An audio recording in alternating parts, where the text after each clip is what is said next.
Chicken rice বা fried rice অনেকেই খেয়েছেন, কিন্তু প্রেশার কুকারে কতজন বানিয়েছেন?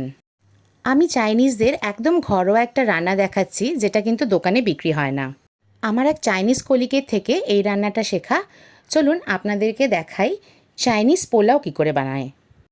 1 কাপ মতন বাসমতি চাল নিয়েছি। 15 মিনিটের মতন এটাকে জলে সোক করে রাখবেন। রান্নাটা মোটামুটি 15 মিনিটের মধ্যেই কমপ্লিট হয়ে যায়, তাই রাইসটাকে সোক করেই চলুন আমরা ডাইরেক্ট রান্নায় যাই।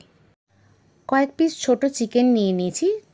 চিকেনের পিসগুলোকে একটু ছোট করেই রাখবেন। সম্পূর্ণ রান্নাটা কিন্তু রিফাইন অয়েলেই করবেন। যেহেতু এটা পোলাও, তাই প্রথম থেকে শেষ অবধি রান্নাটা আমি কিন্তু প্রেশার কুকারেই করব। চিকেনে নুন আর গোলমরিচ মিশিয়ে ভালো করে ভেজে নিতে হবে। চিকেন থেকে একটু জল বেরোবে, ওই জলটা পুরো শুকিয়ে নেবেন আর সামান্য ভেজে নেবেন। খুব কিন্তু ব্রাউন কালারের চিকেন হবে না। চিকেন ইউজ করতে না জানলে প্রন বা ডিমের ক্রাম্বেলও কিন্তু এখানে ইউজ করতে পারেন। চিকেনটা তুলে নিলাম। এখন সেম জায়গাতেই আরেকটু তেল দিয়ে দিয়েছি, সেই জায়গায় দিয়ে দিলাম খানিকটা পেঁয়াজ কুচি। 1 কাপ চালের হিসাবে পুরো মাপটা বলে দিচ্ছি। এখানে একটা মিডিয়াম সাইজের পেঁয়াজ আমি নিয়েছি। সাথে দিলাম 1/2 কাপ মতন পেঁয়াজ পাতার সাদা অংশটা, এটাও কিন্তু পেঁয়াজ। সামান্য একটু ভাজবেন। এই সময় কিন্তু গ্যাসের ফ্লেমটা মিডিয়াম টু হাই রাখবেন। দিলাম 1/2 ইঞ্চি মতন আদা কুচি আর দেবেন রসুন কুচি। যতটা ফাইন করে পারবেন আদা আর রসুন কুচিয়ে নিতে হবে। যে কোনো চাইনিজ রান্নাতে কাটিং আর চপিংটাই কিন্তু আসল, কাটাকুটির পাটটা কিন্তু আগেই করে রাখবেন। পাতলা করে গাজর কুচিয়ে দিয়েছি, আপনারা শেপটা আপনাদের পছন্দ অনুযায়ী করে নিতে পারেন। 1-2 মিনিট গাজর ভেজে নেবেন, তারপরে দিয়ে দেবেন স্বাদ অনুযায়ী লঙ্কা কুচি। গোলমরিচের গুঁড়ো দিয়ে দেবেন। আপনারা যদি সেরকমভাবে ঝাল না খান, তাহলে লঙ্কা কুচিটা স্কিপ করে গোলমরিচের পরিমাণটা একটু বাড়িয়ে দিতে পারেন। দিয়ে দিলাম 2 টেবিল স্পুন মতন সোয়া সস। এখানে কিন্তু ডার্ক সোয়া সস আপনারা ইউজ করবেন। সাথে সাথেই দিলাম 2 টেবিল স্পুন মতন ভিনিগার। সোয়া সস আর ভিনিগার দিয়ে কিন্তু খুব ভালো করে ভাজবেন। এই দুটো সস এরকমই সস, যেটা যত ভাজবেন এটা কিন্তু টেস্ট আর এটা স্মেল আরও বেড়ে যায়।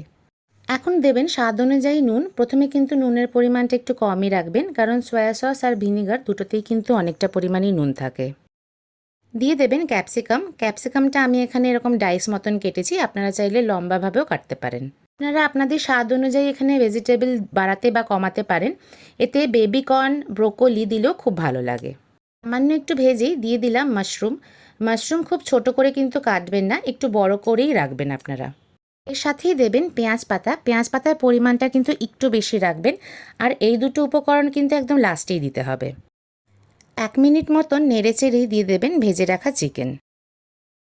চিকেন সমস্ত ভেজিটেবলের সাথে নেড়েচেড়ে দিয়ে দেবেন সোক করে রাখা চাল। চাল দিয়ে কিন্তু বেশি নাড়বেন না, কারণ 15 মিনিট ভিজিয়ে রাখার পরে কিন্তু চাল অনেকটাই নরম হয়ে গেছে। এখন দেবেন 2 কাপ মতন চিকেন স্টক। চিকেন স্টক যদি না থাকে তাহলে আপনারা জল ইউজ করতে পারেন। যে কাপে চাল মেপেছিলেন সেই কাপেই কিন্তু জল বা স্টক মেপে দিতে হবে, তাহলেই রাইসটা খুব সুন্দর রান্না হবে। এই রান্নাতে বা যে কোনো পোলাওয়ের রান্নাতে কিন্তু জল আর চালের পরিমাণটা খুব ইম্পর্ট্যান্ট। এখন টেস্ট করে দিয়ে দেবেন নুন। এই সময় কিন্তু নুনের পরিমাণটা একটু বাড়িয়ে রাখবেন, কারণ এখন যতটা কোয়ান্টিটি আছে তার ডাবল হয়ে যাবে। নুনটা সোক করবে, তাহলে কিন্তু একটু বাড়িয়ে রাখলে পরে নুনের কোয়ান্টিটিটা তখন ম্যানেজ হয়ে যায়। এখন দিয়ে দিলাম 4টে মতন কাঁচা লঙ্কা। এটা কিন্তু সম্পূর্ণ অপশনাল। এখন প্রেশারের লিডটা দিয়ে জাস্ট কিন্তু একটাই সিটি পড়তে হবে, তার থেকে বেশি সিটি দেবেন না। তারপরেও প্রায় 15 মিনিট অপেক্ষা করবেন, তারপরেই প্রেশার কুকারটা খুলবেন। দেখুন একদম ঝুরো ঝুরো হয়েছে এই পোলাও। প্রত্যেকটা ভাতের দানা কিন্তু একটার থেকে আরেকটা আলাদা, খেতে অসাধারণ লাগে। অবশ্যই একবার ট্রাই করবেন আর আমাকে জানাবেন কেমন লাগলো। যদি চ্যানেলটা ভালো লাগে তাহলে লাইক, কমেন্ট আর কিন্তু একটা সাবস্ক্রাইব খুব আশা করলাম।